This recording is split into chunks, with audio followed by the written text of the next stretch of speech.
En junio de 1939, un hombre se sentó sobre varios litros de combustible extremadamente volátil, capaz de combustión espontánea al contacto con cualquier materia orgánica, incluyendo la piel humana, y decidió despegar. No era un suicida. Era el piloto de pruebas más confiable de la Alemania nazi. Y lo que estaba a punto de volar no era un avión de combate convencional. No era un caza propulsado por pistón. Era algo para lo que el lenguaje de la aviación de 1939 todavía no tenía palabras. Era el Heinkel E-176. El primer avión propulsado exclusivamente por cohete en la historia de la humanidad. Y antes de que el proyecto terminara, ya había dejado un rastro de muertos, explosiones y secretos clasificados que Alemania enterró durante décadas. Para entender por qué alguien construyó el E-176, hay que entender lo que era Alemania en 1937. El Tercer Reich estaba rearmando con una velocidad que alarmaba a Europa. La Luftwaffe, reconstituida en secreto durante años y revelada oficialmente en 1935, necesitaba superioridad aérea absoluta. No solo superioridad numérica, sino superioridad tecnológica. Hermann Göring lo sabía. El Reichsluftfahrtministerium, el Ministerio del Aire del Reich, conocido por sus siglas RLM, lo exigía. Y Ernst Heinkel, uno de los industriales de aviación más ambiciosos de la época, lo convirtió en una obsesión personal. Heinkel no era un hombre que esperaba instrucciones del gobierno para innovar. Era agresivo, competitivo y profundamente consciente de que quien dominara la propulsión del futuro dominaría el cielo. Cuando escuchó que un joven ingeniero llamado Hans von Ohain estaba desarrollando un motor a reacción en sus instalaciones de Rostock, lo financió de su propio bolsillo antes de que el RLM tuviera siquiera una opinión al respecto. Cuando supo que Helmut Walter, un químico e ingeniero que trabajaba desde Kiel, había desarrollado un motor de cohete funcional basado en peróxido de hidrógeno altamente concentrado, Heinkel tomó el teléfono. No pidió permiso. No esperó autorización oficial. Ordenó que comenzara el desarrollo inmediato. El resultado sería una máquina que desafiaría todo lo que la ingeniería aeronáutica conocía en 1937, que mataría a varios hombres durante su desarrollo, y que por unos instantes brillantes y aterradores, parecía anunciar el fin de la era del pistón. El E-176 nació en los talleres de Ernst Heinkel AG en Marienee, en las afueras de Rostock, a orillas del mar Báltico. Era una instalación que ya producía algunos de los aviones más avanzados del mundo, y sin embargo, lo que comenzó a tomar forma en sus hangares a partir de 1937 era algo radicalmente diferente a todo lo anterior. El concepto era deceptivamente simple: construir el avión más pequeño posible alrededor del motor de cohete de Walter. Sin hélice, sin motor de pistón. Solo un cohete y un piloto. El motor en cuestión era el Walter HWKR, y un propulsor que utilizaba dos combustibles separados, denominados T-Stoff y Z-Stoff en la nomenclatura interna del proyecto. El T-Stoff era peróxido de hidrógeno con una concentración superior al 80%, una sustancia extraordinariamente corrosiva que podía ignarse espontáneamente al entrar en contacto con materiales orgánicos, aceites, grasa, o incluso trazas de suciedad en las tuberías. El Z-Stoff era una solución de permanganato de calcio que actuaba como catalizador.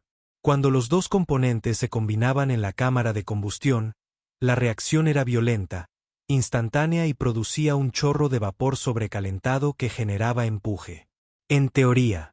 En la práctica, el motor Walter en sus primeras configuraciones era impredecible hasta el punto de ser letal. Durante las pruebas iniciales de banco en las instalaciones de Walter en Kiel, y posteriormente en los propios talleres de Heinkel, las explosiones no eran incidentes excepcionales. Eran parte del proceso. Las tuberías que conducían el T-Stoff fallaban sin previo aviso. Los sellos que debían mantener separados los dos componentes cedían.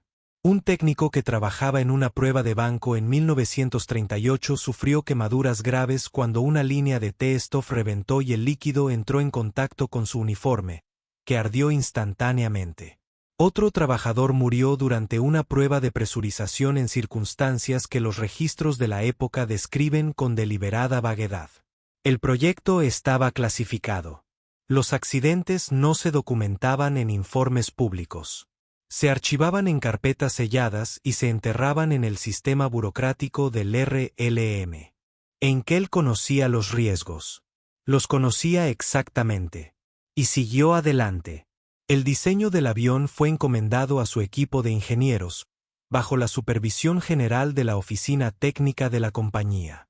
La estructura era minimalista hasta el extremo, una célula de madera y metal de perfil muy reducido, con alas de planta elíptica extremadamente compactas, un tren de aterrizaje retráctil, y una cabina tan angosta que el piloto quedaba prácticamente encapsulado.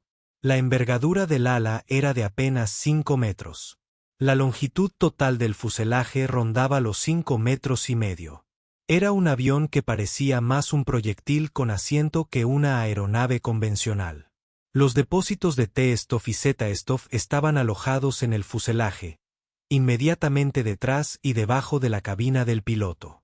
En caso de fallo estructural, de impacto, o de simple mala suerte, el piloto estaría bañado en peróxido de hidrógeno hirviendo en fracciones de segundo. Para convencer a alguien de sentarse en esa cabina, Henkel necesitaba a un hombre extraordinario. Lo encontró en la persona de Erich Barsetz. Barsetz era un oficial de la Luftwaffe y piloto de pruebas que tenía una reputación absolutamente singular entre sus contemporáneos. No era imprudente, que era la virtud más importante en su profesión. Era metódico, físicamente excepcional, y poseía una capacidad para evaluar el riesgo de forma racional que sus superiores consideraban casi antinatural. Ya había sido reclutado por el programa de E-178, el proyecto de avión a reacción de Henkel basado en el motor de von Ohain, lo que lo convertía simultáneamente en el hombre más avanzado de la aviación alemana de la época y en el más expuesto a sus peligros. Cuando le presentaron el E-176 y le explicaron el principio de propulsión, Barsetz estudió los planos, visitó las instalaciones de Walter, inspeccionó el motor y formuló una única pregunta práctica: ¿cuánto tiempo tardaría en aprender a operar los sistemas de combustible desde la cabina? No preguntó si era seguro. Esa pregunta, en el contexto de los programas experimentales de Henkel, era irrelevante. Los primeros vuelos de prueba del E-176 comenzaron como vuelos sin motor propulsado, siendo remolcado por otro avión para evaluar las características aerodinámicas de la célula. La aeronave presentaba una estabilidad aceptable, aunque la visibilidad desde la cabina era extremadamente limitada por el morro muy largo relativo al perfil del avión. Barsetz reportó que el comportamiento en tierra era peculiar debido al tren de aterrizaje y que la visibilidad en aproximación era preocupante. Estos detalles eran menores comparados con lo que vendría después. El programa se trasladó a Peenemünde West, el aeródromo de la costa del Báltico en la isla de Usedom, que ya estaba convirtiéndose en el centro neurálgico del desarrollo de armas secretas alemanas. Era el lugar ideal, remoto, controlado militarmente, con acceso a largas extensiones de mar para pruebas seguras y con infraestructura suficiente para manejar combustibles peligrosos. Los experimentos de cohetes de la Wehrmacht también tenían instalaciones allí, lo que hacía de Peenemünde un secreto dentro de un secreto.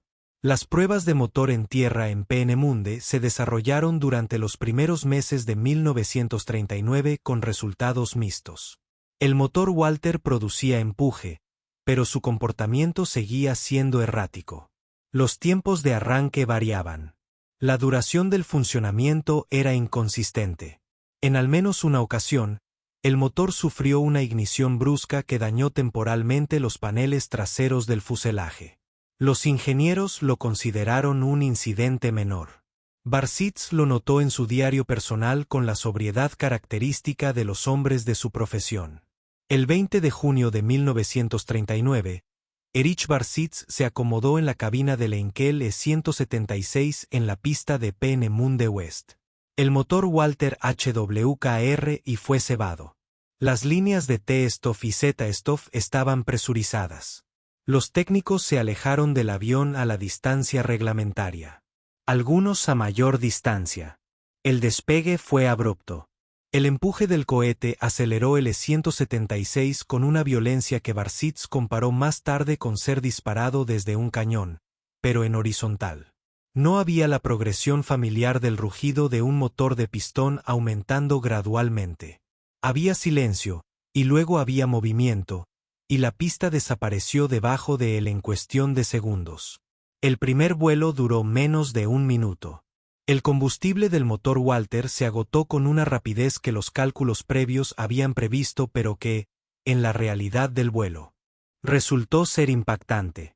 Barseets realizó la aproximación al aeródromo sin propulsión, planeando una aeronave que sin motor activo tenía las características aerodinámicas de un ladrillo aerodinámicamente optimizado, y aterrizó sin incidentes. El primer avión cohete de la historia había volado. Ernst Heinkel estaba en tierra. Su reacción, según los testimonios posteriores de personas presentes, fue de euforia contenida. Sabía que lo que acaba de ocurrir era un momento sin precedentes en la historia de la aviación. También sabía que el RLM lo vería de otra manera. Y tenía razón. La semana siguiente se realizaron vuelos adicionales, refinando los procedimientos de operación y evaluando el comportamiento del motor en diferentes condiciones. Barseets acumuló datos de rendimiento. Las velocidades alcanzadas durante estas pruebas se mantuvieron en registros clasificados, y las cifras precisas han sido objeto de debate historiográfico desde entonces. Algunos documentos de posguerra sugieren velocidades en torno a los 700 km por hora en circunstancias óptimas, aunque otros testimonios son más cautelosos. Lo que no estaba en disputa era que el avión era absolutamente diferente a todo lo que había despegado anteriormente de una pista europea. El 3 de julio de 1939, el E-176 fue demostrado oficialmente ante una audiencia que incluía al propio Adolf Hitler, a Ernst Udet, jefe de aprovisionamiento técnico de la Luftwaffe, y a varios altos mandos del RLM. La demostración se realizó en Rogentin, cerca de Rostock. Hitler observó el vuelo. Los generales tomaron notas. La respuesta fue fría. Ernst Udet, un as de la Primera Guerra Mundial convertido en burócrata aeronáutico, tenía su propia visión de lo que la Luftwaffe necesitaba, y esa visión era esencialmente conservadora en términos de propulsión. Los cazas de pistón eran maduros, predecibles, producibles en masa.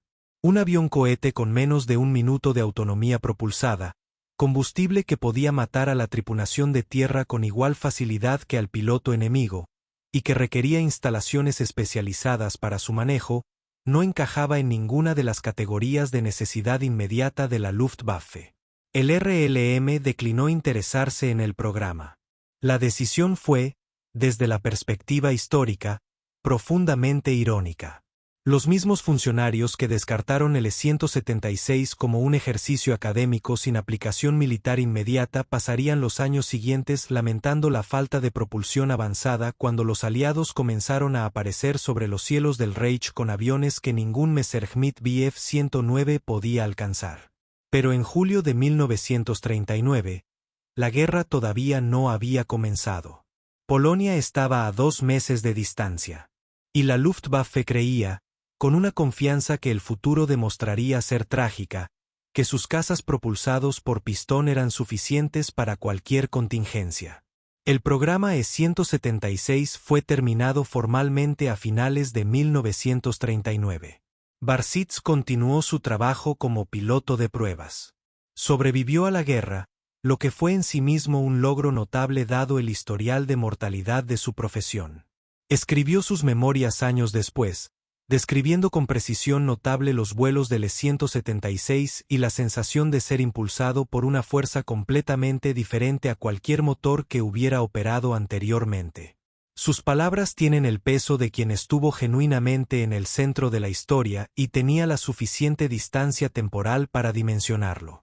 El único ejemplar existente del E-176 fue trasladado al Deutsches Technikmuseum, el Museo de Tecnología de Berlín, donde fue exhibido como objeto de interés histórico. En 1943, durante uno de los bombardeos aliados sobre la capital alemana, el museo fue alcanzado. El E-176 ardió. El único prototipo construido del primer avión cohete de la historia quedó reducido a cenizas en la misma guerra para cuya aviación había sido concebido como una respuesta tecnológica. No existe ningún ejemplar físico. No hay maqueta de escala real en ningún museo. Solo fotografías, documentos clasificados que comenzaron a desclasificarse décadas después de la guerra, y los testimonios de los hombres que estuvieron allí. Lo que el programa E-176 legó no fue un arma. Fue una demostración de principio. Probó que la propulsión cohete era viable para una aeronave tripulada. Estableció datos de vuelo que los ingenieros alemanes utilizaron en proyectos posteriores, incluyendo los primeros estudios sobre el Me-163 Comet, que si llegaría al combate, propulsado por una evolución del mismo principio Walter, y que también dejaría un rastro de pilotos muertos en circunstancias que hacían del E-176 parecer, retrospectivamente, casi benigno. Los trabajadores que murieron en las explosiones de Banco durante el desarrollo del motor Walter no tienen nombres en los registros de aviación. No son héroes de guerra. No tienen monumentos. Son la categoría más común de víctimas del desarrollo tecnológico acelerado.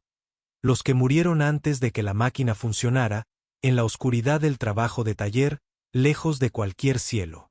Heinkel continuó con sus proyectos.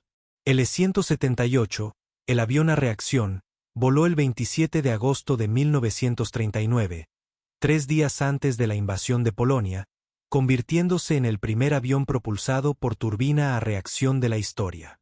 Barsetz pilotó ese también. 2 primeros mundiales en el mismo año, con el mismo piloto, en la misma empresa. Una concentración de innovación tecnológica que no tiene equivalente en la historia de la aviación, en un país que a la vez construía los instrumentos de su propia destrucción. El E-176 es hoy una nota al pie en la mayoría de los libros de historia de aviación. Merece algo más que eso. Fue el punto de inflexión conceptual entre 2 eras de la propulsión aérea. Fue la prueba de que un cohete podía llevar a un hombre al aire. Y fue el recordatorio, en caso de que alguno fuera necesario, de que el progreso técnico tiene siempre un coste que no aparece en los planos de diseño ni en las actas de las reuniones del ministerio. Aparece en los informes de bajas. En los partes de accidente archivados en carpetas selladas. En las quemaduras de quienes sobrevivieron y nunca hablaron del asunto porque el programa estaba clasificado y los muertos no tenían nombre en los documentos públicos. El prototipo que mató a su piloto, que casi mató a su piloto de pruebas en más de una ocasión, y que definitivamente mató a los hombres anónimos que construyeron el motor que lo hacía volar, está hoy en el inventario de las máquinas imposibles que la Segunda Guerra Mundial sacó del tablero de diseño y lanzó directamente al mundo real, a una velocidad que superaba la capacidad de casi todos los involucrados para comprender las consecuencias de lo que estaban haciendo. Eso es lo que hace a este programa diferente de tantos otros proyectos experimentales de la época. No fracasó por problemas técnicos insuperables. No fracasó por falta de visión de los ingenieros. Fracasó porque los hombres que tomaban las decisiones estratégicas no tenían la imaginación suficiente para ver lo que tenían delante. En 1944, cuando los pilotos aliados comenzaron a reportar objetos que se movían a velocidades que sus instrumentos apenas podían registrar sobre los cielos del Reich, algunos de esos objetos eran descendientes directos del principio que Heinkel y Walter demostraron en Peenemünde en junio de 1939. La propulsión cohete había llegado al combate, finalmente, 5 años demasiado tarde para cambiar el resultado de la guerra, y exactamente a tiempo para demostrar que Ernst Udet, y todos los que pensaron como él en aquella fría tarde de julio de 1939, se habían equivocado. El E-176 tenía razón. Sus dueños no supieron escucharlo.